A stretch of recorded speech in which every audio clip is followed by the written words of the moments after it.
অশান্ত বাংলাদেশ। কোটা সংস্কারের বিরুদ্ধে ছাত্র আন্দোলনের জেরে এখনও অগ্নিগর্ভ পরিস্থিতি বজায় রয়েছে বাংলাদেশে। শুক্রবার 19শে জুলাই থেকে দেশ জুড়ে জারি করা হয়েছে কারফিউ। রাস্তায় টহল দিচ্ছে সেনার ট্যাঙ্ক। দেখা মাত্রই গুলি চালানোর নির্দেশ দেওয়া হয়েছে সেনাকে। কারফিউ জারি করার ফলে মৃত্যু মিছিল অনেকটাই কমবে বলে আশা সরকারের। এই পরিস্থিতিতে সোশ্যাল মিডিয়ায় বিভিন্ন ভিডিও ভাইরাল হচ্ছে।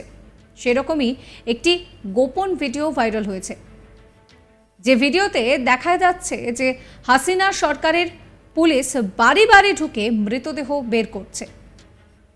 এমনকি হাসিনা সরকারের পুলিশ বাড়ি বাড়ি ঢুকে মারধরও করছে।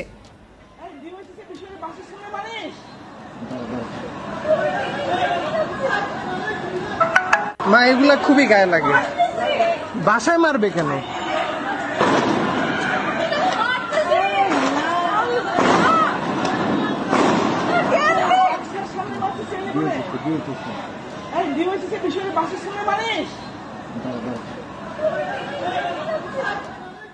সম্ভবত কোনো বহুতল থেকে এই ভিডিও তুলে সোশ্যাল মিডিয়ায় আপলোড করা হয়।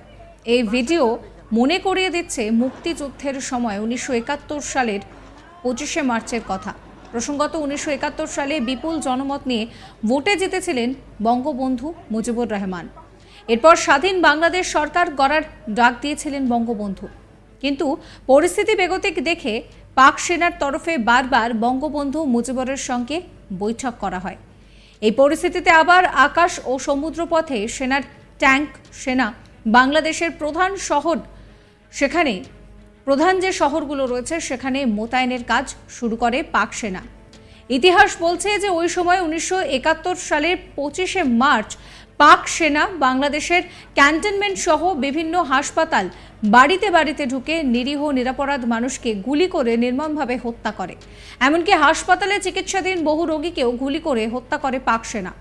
এদিকে এই পরিস্থিতিতে বঙ্গবন্ধু কিন্তু তখন বাংলাদেশে ছিলেন না। তাকে তখন আলোচনার জন্য ডেকে বন্দি রাখা হয়েছিল পাকিস্তানে। এই সময় 26শে মার্চ খালেদা জিয়ার স্বামী মেজর জিয়াউর রহমান তার অনুগামী কয়েকজন সেনাকে নিয়ে চট্টগ্রামে একটি রেডিও স্টেশন থেকে সাম্প্রতিক পরিস্থিতির কথা জানিয়ে স্বাধীন বাংলাদেশের ঘোষণা করেন।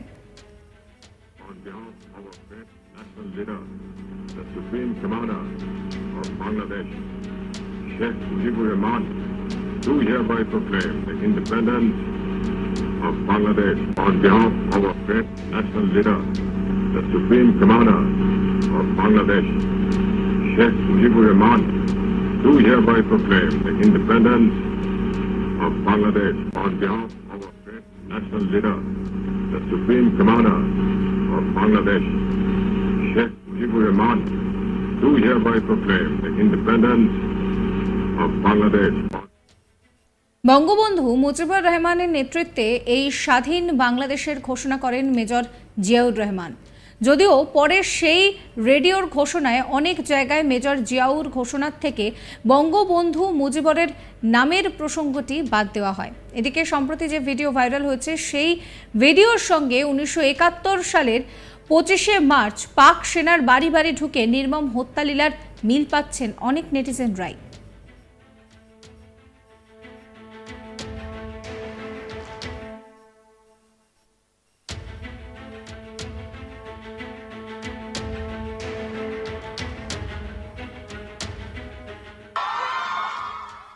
এইভাবে বাড়িতে ঢুকে শেখ হাসিনা সরকারের পুলিশ কেন মারধর করবে সেই প্রশ্নই উঠছে। যদিও ইতিমধ্যেই সরকারি চাকরিতে কোটা সংস্কার নিয়ে সুপ্রিম কোর্টের যে রায় তা সামনে এসেছে।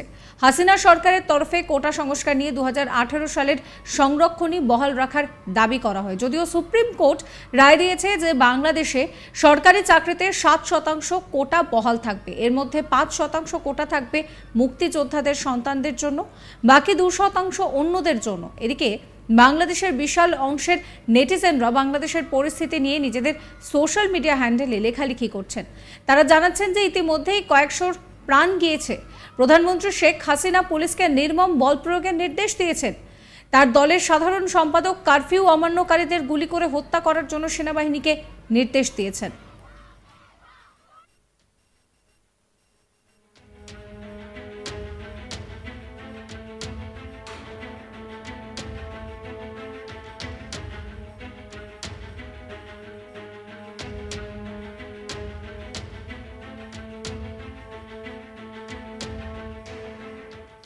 শাসক এখানে একটি মাত্র অভিযোগ করছেন, সবই বিরোধী দলগুলো করেছে।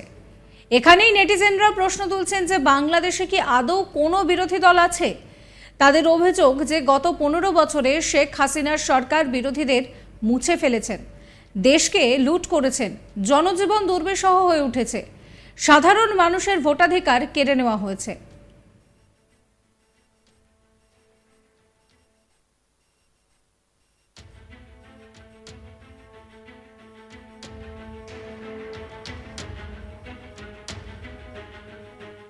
এসব অভিযোগের পরে শেখ হাসিনার পদত্যাগের দাবি উঠেছে সোশ্যাল মিডিয়া জুড়ে। প্রসঙ্গত, রাজধানীর উত্তরা, মোহাম্মদপুর, বাড্ডা সহ কয়েকটি এলাকায় শুক্রবার পুলিশের সঙ্গে আন্দোলনকারীদের দফায় দফায় সংঘর্ষের ঘটনা ঘটেছে।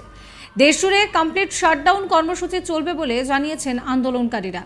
2018 সালে সংরক্ষণ নিয়ে শেখ হাসিনার সরকার যে সিদ্ধান্ত নিয়েছিল তা গত 5ই জুন অবৈধ ঘোষণা করেছিল হাইকোর্ট। সেই নির্দেশকে চ্যালেঞ্জ জানিয়ে সুপ্রিম কোর্টের দ্বারস্থ হয়েছিল সরকার। সংবাদ সংস্থা এএফপি জানিয়েছে যে রবিবার বাংলাদেশের সুপ্রিম কোর্ট খারিজ করে দিয়েছে যে হাইকোর্টের নির্দেশ, অর্থাৎ এক্ষেত্রে সুপ্রিম কোর্টের রায় কিছুটা হলেও শেখ হাসিনার সরকারের পক্ষেই গিয়েছে।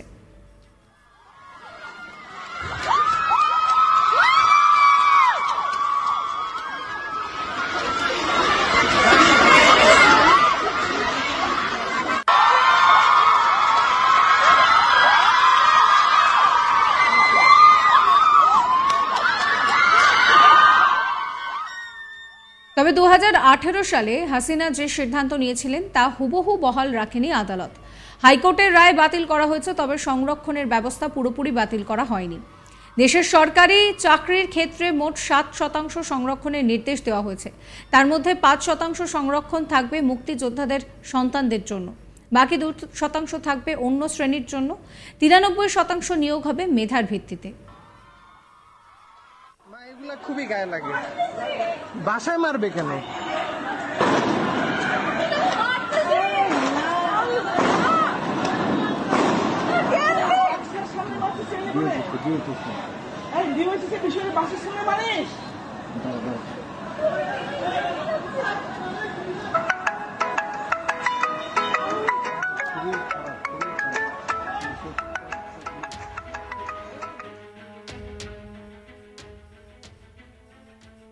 সাবস্ক্রাইব করবেন আজ তাক বাংলার ইউটিউব চ্যানেলকে, ফলো করবেন হোয়াটসঅ্যাপ চ্যানেল।